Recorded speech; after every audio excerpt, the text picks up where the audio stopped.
Hello guys, welcome back to ನಮ್ಮ first long ride journey. ಟ್ರಿಪ್ಪಿಗೆಲ್ಲ plan ಮಾಡಿಕೊಂಡು morning 2:30 ಮನೆ ಬಿಟ್ವಿ. ಹೋಗ್ತಾ ದಾರೀಲಿ ಏರ್ಕ್ರಾಫ್ಟ್ ವಿಂಗ್ಸ್ನ ಟ್ರಾನ್ಸ್ಪೋರ್ಟ್ ಮಾಡ್ತಿದ್ರು. ಅದ್ರ ಸುತ್ತ ರೆಡ್ ಲೈಟ್ ಹಾಕಿದ್ರು. ಚೆನ್ನಾಗಿ ಕಾಣ್ತಿದೆ ಅಂತ ವಿಡಿಯೋ ಮಾಡಿಕೊಂಡೆ ಅಷ್ಟೇ. ನಾವು ಬೈಕಲ್ಲಿದೆ ಫಸ್ಟ್ ಟೈಮ್ ಅರೌಂಡ್ 485 ಕಿಲೋಮೀಟರ್, ಹತ್ತತ್ರ 500 ಕಿಲೋಮೀಟರ್ಸ್ ಬೈಕಲ್ಲಿ ಟ್ರಾವೆಲ್ ಮಾಡ್ತಿದ್ದಿದ್ದು.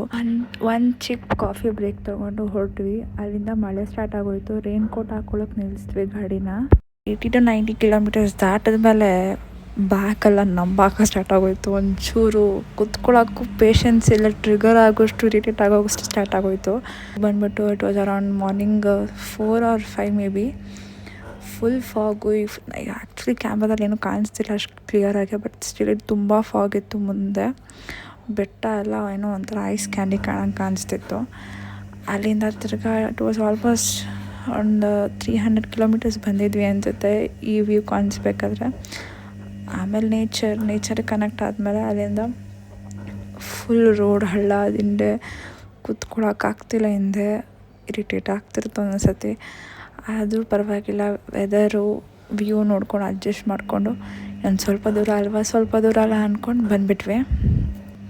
ಹಿಂದೆ ಕೂತ್ಕೊಳ್ಳೋರಿಗೆ ವೆದರ್ ಚೆನ್ನಾಗಿದ್ದು ವ್ಯೂ ಚೆನ್ನಾಗಿದ್ದರೆ ನೆಮ್ಮದಿ ಅನಿಸುತ್ತೆ.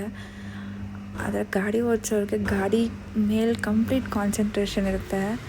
ಸೊ ಅವ್ರಿಗಿನ್ನ ಅಷ್ಟು ಬಾದರ್ ಆಗೋಲ್ಲ. ಹಿಂದೆ ಕೂತ್ಕೊಳ್ಳೋರ್ಗೆ ವೆದರ್ ಹೆಂಗಿದೆ ಏನು ಎತ್ತ ಅಂತ ಬಾದರ್ ಆಗೋದು. ಬಟ್ ದ ವೆದರು ಈ ಮಾನ್ಸೂನ್ ವ್ಯೂವಲ್ಲಿ ತುಂಬ ಚೆನ್ನಾಗಿರುತ್ತೆ.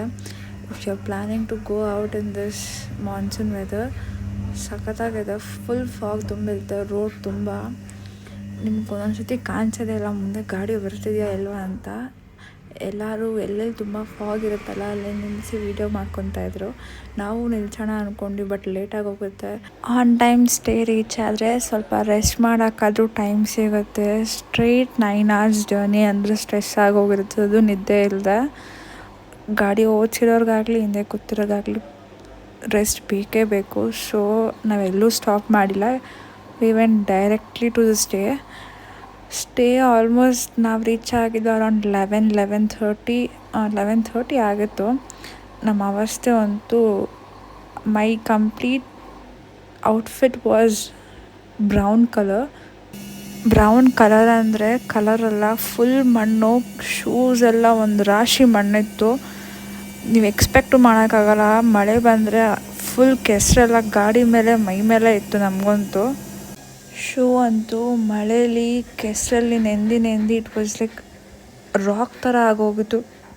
ಇಂಟ್ರೆಸ್ಟಿಂಗ್ ಪಾರ್ಟ್ ಅಂದರೆ ನಮ್ಮ ಸ್ಟೇ ಎದುರುಗಡೆನೇ ರಿವರ್ ಫ್ಲೋ ಆಗುತ್ತೆ.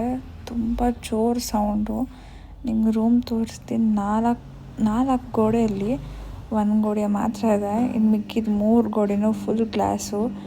ಕೂತ್ಕೊಂಡು ಮುಂದೆ ರಿವರ್ ಫ್ಲೋನ ಆರಾಮಾಗಿ ವ್ಯೂ ಮಾಡ್ಬೋದಿತ್ತು. ಈ ವ್ಲಾಗಲ್ಲಿ ಇಷ್ಟೇ ಕವರ್ ಆಗಿದ್ದು. ಮುಂದೆ ಏನು ಮಾಡಿದ್ವಿ ಅಂತ ನೆಕ್ಸ್ಟ್ ವ್ಲಾಗಲ್ಲಿ ಹೇಳ್ತೀನಿ. Until then take care, bye, see you soon.